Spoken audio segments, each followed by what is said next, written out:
ராமன் ஒருத்தன் இருக்கான். அவன் ஒரு சிங்கத்தை அடக்கி கொண்டு போடுறான். செய்தி வந்துருது எங்க பார்த்தாலும் ராமன் சிங்கத்தை கொண்டு விட்டான். அது பரவறதுக்கே ரொம்ப காலம் ஆயிட்டு. அப்புறம் ஒருத்தன் கிருஷ்ணங்கிறவன் என்ன பண்றான், புலியை கொண்டுட்டான் ஒருத்தங்கிற செய்தி வருது. சிங்கத்தை கொண்ட ராமன் தான் புலியையும் கொண்டு இருப்பான். அப்புறம் ஒருத்தன் ஒரு கரடியை கொண்டான். ராமன் கரடியை எல்லாமே அவன் மேலேயே சேரும். ஏன்னா இன்னார் தான் செஞ்சான்னு விவரம் வெளியாக வாய்ப்பு இல்லை. அந்த காலத்துல ஒருத்த மேலேயே எல்லாம் சேர்ந்தது. அதுக்கு ஒரு உதாரணம் சொல்றாங்க.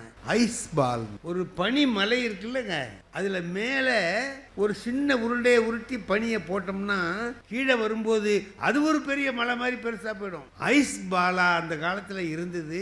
இப்ப அப்படி இல்லை, இடையில இடையில தெரிஞ்சு போகுது. முதல்ல கொண்டது ராம, அப்புறம் கொண்டது கிருஷ்ணன், அப்புறம் கொண்டது நம்ம ராமசாமி. அப்படி வந்துருது. ஒண்ணு ஒண்ணா வந்ததுனால பெரிய காவியங்கள் இப்ப உருவாகவில்லை, உருவாகிற வாய்ப்பு இல்லைன்னு சொல்றாருமா.